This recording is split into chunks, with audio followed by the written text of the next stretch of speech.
দিনটি ছিল এমনই এক রবিবার। দুই কর্তাগিন্নি শীতের দুপুরে খাওয়া দাওয়া শেষ করে একটু বেরিয়ে পড়েছিলাম। উদ্দেশ্য ছিল ফুলের দুনিয়াতে যাওয়া, জয়নগর নিমপিঠ রামকৃষ্ণ আশ্রম। ফুলের দুনিয়া কেন বলছি, তোমরা ভিডিওটা পুরো দেখলেই বুঝতে পারবে। দেখলে মন ভরে যাবে, আর আসলে তো আর কথাই নেই, ওখান থেকে বেরোতে ইচ্ছা হবে না। কিন্তু ওখানে তো আর সারাক্ষণ থাকার কোনো নিয়ম নেই, মন্দিরের আশ্রমের গেট বন্ধ হয়ে যায়। এবারে যেন একটু অন্যরকম লাগলো অবশ্য আশ্রমে এসে। ব্যারিকেড করে দিয়েছে ফুল গাছগুলোর সামনে। খুব বেশি ভিতর দিকেও খুব একটা যেতে পারিনি, যেখানে বড় বড় গোলাপগুলো হয় সেগুলোও দেখতে পাইনি, কিন্তু যেটুকু যা দূর থেকে দেখেছি সেটুকু যথেষ্ট ছিল। কিন্তু ক্যামেরা বন্দি করতে অসুবিধা হচ্ছিল। যেটুকু ক্যামেরা বন্দি করেছি সেটুকুই তোমাদের সামনে নিয়ে এলাম। তোমরা দেখো, তোমাদের দেখলেও মন ভরে যাবে। আর ফুল কার না ভালো লাগে, ফুল আমি ভীষণ ভালোবাসি। আমি প্রতি বছরই আসি এখানে এই ফুলেদের দর্শন করবার জন্য। ফুলগুলো দেখলে যেন কতক্ষণ মন ভালো হয়ে থাকে, একটা যেন পজিটিভ এনার্জি আছে। আর আশ্রমটা যেহেতু স্বয়ং ঠাকুর রামকৃষ্ণদেবের, সেখানে পজিটিভ এনার্জি তো থাকবেই। আর তার উপরে দেখো সবুজ গাছের মধ্যে কত রংবাহারি ফুলের মেলা, ভীষণ ভালো লাগছিল। দুজনে ঘুরে ঘুরে ঘুরে ঘুরে চারিদিকটা দেখছিলাম। তারপরে একদম আশ্রমের পাশেই রয়েছে একটা বেলগাছ। বেলগাছটা দেখো কত সুন্দর করে বানিয়েছে, মাঝখানটা ফাঁকা, নিচের দিকে ডালে বেল হয়ে রয়েছে, কিন্তু আবার ওপর দিকে গাছের ডাল পাতা সব কিছু রয়েছে। নিচে স্বয়ং ভোলানাথ বসে রয়েছেন।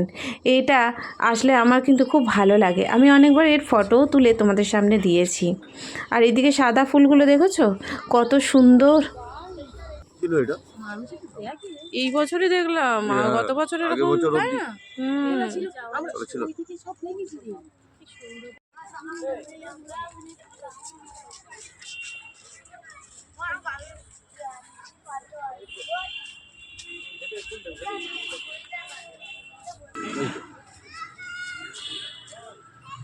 অপূর্ব না?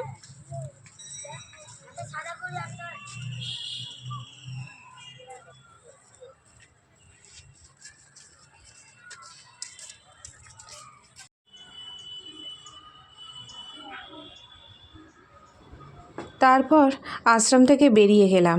বেরিয়ে সূর্যটাকে দেখতে পেয়ে একটু দাঁড়িয়ে গেলাম। এই জায়গাটাকে ইন্দিরা ভবন বলা হয়।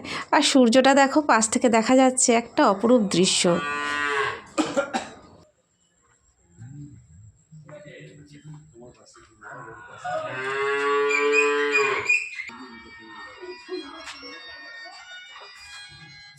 হ্যালো, না কাজে আছি একটু, আমি কাল সকালে যাব। কত বড় গৌশালা দেখেছো? এখানে এরা খুব যত্নে থাকে, খুব ভালোভাবে থাকে। এটা আমরা যখনই আসি প্রতি বছর এখান থেকেও আমরা ঘুরে যাই। বেশ, এটাও বেশ ভালো লাগে আমার।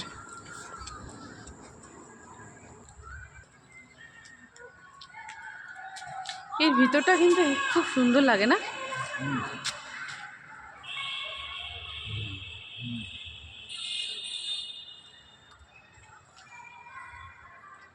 করা গো এগুলো এইখান দিয়ে ওঠে, তাই এই সিঁড়িগুলো রেডি করা। ও আচ্ছা, এর মাথার উপরে ওঠে ওরা? কি করে উঠে? কাজকর্ম করে। কেমন সিঁড়ি বানিয়েছে তোমরা দেখো। এই যে একটু কাছে গিয়ে দেখায়, এই যে এর উপর দিয়ে বেয়ে বেয়ে সেই মাথার উপরে ওঠে। এটা অনেকটাই বড়, জানি না কতটা বোঝা যাচ্ছে, ক্যামেরায় হয়তো পুরোটা আসছে না, কিন্তু অনেক অনেক অনেক সিঁড়ির পরিমাণটা দেখে বুঝতে পারছো নিশ্চয়ই, অনেক উঁচু। এটা কি গো ওইখানে? ওটা হোস্টেল কি না স্কুল? আচ্ছা, ওই ছেলেরা সব ভিতরে খেলছে। ওরা কি থাকে এখানটায়? হ্যাঁ, কিছু কিছু ছেলে থাকে, আচ্ছা, আবার স্কুল বসে।